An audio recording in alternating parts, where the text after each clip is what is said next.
Halo YouTube, balik lagi di channel AutoCam. Pada video kali ini gue akan ngebahas mengenai kelebihan kekurangan dari penyambungan pipa AC. Untuk penyambungan pipa AC ada dua cara ya. Ada cara flaring atau menggunakan double nipple dan menggunakan teknik pengelasan. Oke, gimana kelebihan kekurangan dari teknik penyambungan ini? Tonton terus video ini sampai selesai. Buat yang belum subscribe channel ini, subscribe dulu. Buat yang udah subscribe, jangan lupa pencet tombol loncengnya. Oke, kita lanjut ke pembahasannya.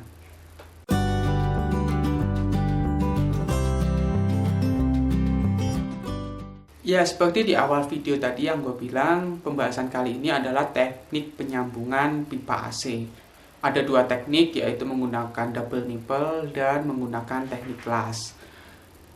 Dua teknik ini memiliki kelebihan dan kekurangannya masing-masing. Sebelum ngebahas kelebihan dan kekurangan, untuk penyambungan double nipple sendiri memerlukan beberapa alat yang cukup banyak ya. Yang pertama tentu double nipple-nya sendiri. Kemudian yang kedua adalah kita memerlukan tools untuk melakukan flaring. Ya, kita memerlukan tools untuk melakukan flaring. Di sini bisa dilihat toolsnya. Dan juga kita memerlukan pemotong atau cutter. Cutter untuk pipa AC bentuknya seperti ini. Banyak juga model-model lain, tapi kurang lebih seperti ini. Kenapa aku nggak pakai gergaji aja? Kalau pakai gergaji dia akan meninggalkan banyak serbuk ya. Jadi kalau pakai ini nggak meninggalkan banyak serbuk. Mau untuk keperluan ngelas ataupun double nipple, cutter ini cukup dibutuhkan ya untuk menderin AC. Kemudian kalau yang kedua, teknik penyambungan las, kita memerlukan beberapa alat juga tentunya. Di sini gue akan ngasih alat yang gue pakai biasa untuk nyambung pipa AC menggunakan teknik las, menggunakan bahan-bahan yang gak gitu mahal. Sebagai contohnya kita pakai gas portable ini ya. Pakai gas portable, kemudian kita butuh ini. Kalau di online namanya gas torch ya, ini namanya ya. Kemudian kita butuh lagi untuk penyambungannya nih borax atau biasa disebut flux ya, ini flux, dan ini kawat las aluminiumnya. Dan kita juga butuh korek buat pemantik. Korek sih opsional ya, bisa pakai korek, bisa juga yang ininya udah ada pemantik apinya. Ya, itu tadi adalah pengenalan dulu akan alat-alat yang akan kita gunakan jika kita mau menyambung pipa AC menggunakan dua metode, yaitu double nipple dan teknik las. Sekarang kita akan bahas kelebihan dan kekurangan dari masing-masing teknik penyambungan. Yang pertama yang gue akan bahas adalah ini menggunakan double nipple. Contoh yang di sini ini double nipple-nya cukup gede ya tuh, cukup gede. Ini double nipple untuk ukuran 3/4 inch untuk selang AC mobil. Kita bahas dulu kelebihan dari double nipple. Teknik penyambungan double nipple kelebihannya adalah sambungan ini bisa dilepas alias tidak permanen. Jadi kalau kita mau lepas bisa lepas. Jadi teknik penyambungannya nggak permanen. Jadi suatu saat kalau kita mau buka bisa lebih mudah dibanding teknik las. Itu yang pertama. Kemudian untuk penyambungan double nipple, jika kita memiliki selang AC yang putus di tengah dan itu berdekatan dengan selang karet, jika kita menggunakan teknik las tentu nggak bisa, jadi kita harus pakai teknik double nipple. Karena pakai teknik las selangnya akan leleh, jadi kita memerlukan double nipple. Itu kelebihannya, ini bisa digunakan untuk teknik penyambungan yang dekat dengan selang karet hitamnya. Yang nomor 3, untuk kelebihan dari penyambungan teknik double nipple, menurut pengalaman gue tentu lebih mudah menggunakan teknik double nipple dibanding menggunakan teknik las. Dan dari pengalaman gue juga untuk double nipple, resiko kebocorannya lebih kecil dibanding menggunakan teknik las. Jadi dia memiliki 4 kelebihan. Yang pertama adalah bisa dilepas, sambungan ini bisa dilepas alias tidak permanen. Yang kedua, teknik penyambungan double nipple bisa dilakukan berdekatan dengan selang karet hitamnya. Yang ketiga, menurut gua lebih mudah menggunakan teknik penyambungan double nipple. Dan yang keempat, resiko kebocoran double nipple lebih kecil dibanding las. Itu menurut pengalaman gua. Setelah kita mengetahui kelebihan dari double nipple, tentu bukan berarti double nipple nggak memiliki kekurangan. Kekurangannya juga ada. Yang pertama adalah biaya. Biaya untuk proses double nipple cukup mahal. Ini adalah double nipple 3/4 inch yang sebagai contoh. Harga untuk double nipple 3/4 inch dengan pembelian seperti ini ya, 2 buah mur dan 1 buah double nipple-nya ini. Ini adalah seharga kurang lebih 50-60 ribu rupiah. Jadi menurut gua dengan satu penyambungan ini kita memerlukan uang 50-60 ribu rupiah hanya untuk bahan ini aja. Itu di luar bahan yang lain. Kemudian jika kita ingin mengerjakan proses double nipple sendiri, kita juga harus membeli tools seperti ini, yang ini juga bukan harga yang cukup murah. Ini gue lupa ingat, kalau nggak salah sekitar 200-300 ribuan deh harga ini satu tools ini ya untuk proses flaring ini, karena kita memerlukan proses flaring untuk double nipple. Jadi yang pertama adalah biaya yang cukup tinggi.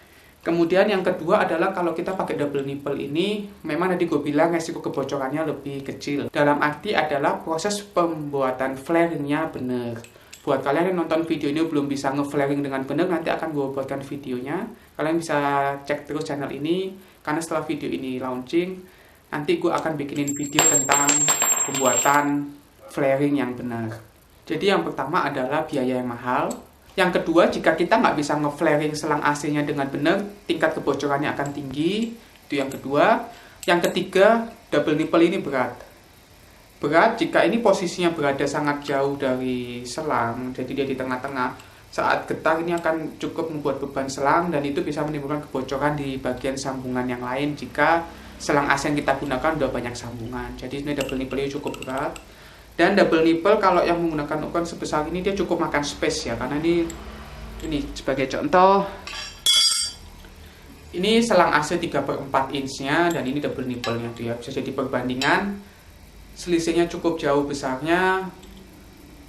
Jadi ini cukup makan tempat juga dan berat. Jadi itu tadi adalah proses penyambungan pertama, yaitu double nipple. Kemudian yang kedua seperti di awal tadi adalah proses penyambungan menggunakan teknik las.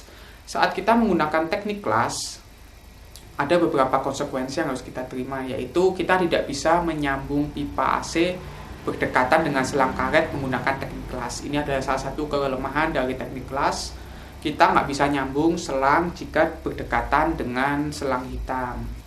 Nih, kalau kita mau menggunakan teknik penyambungan las, jika kita pengen nyambung sedekat ini tentu nggak bisa. Sebenarnya ini juga kita pakai double nipple udah nggak bisa ya, karena alat flaringnya udah nggak kena. Jadi hitungannya ini udah kebuang, kita mesti bikin baru.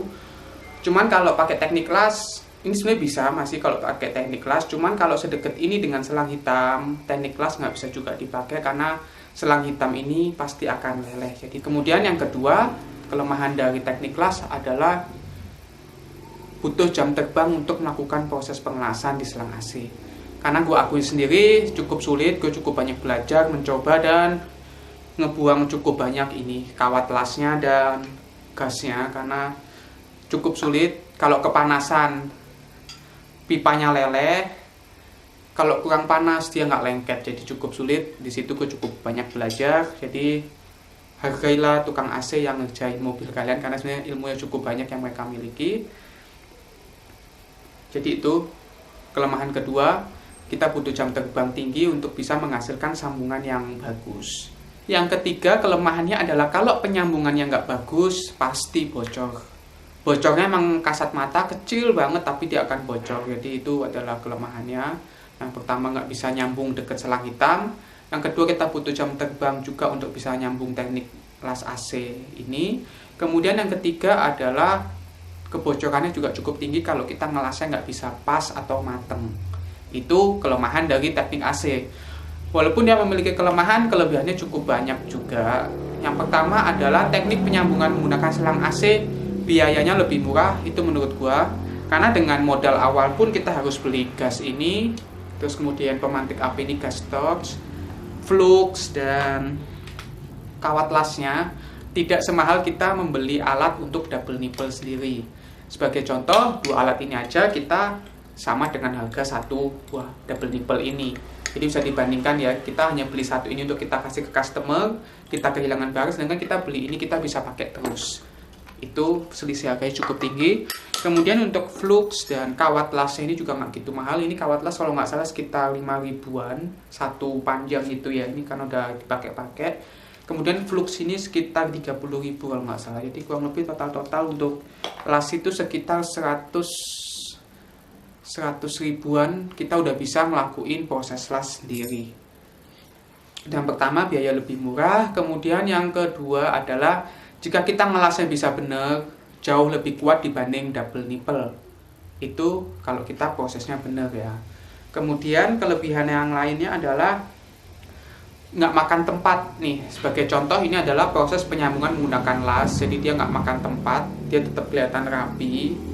Jadi nggak ada benjol-benjolan double nipple yang gede begini. Itu adalah kelebihannya.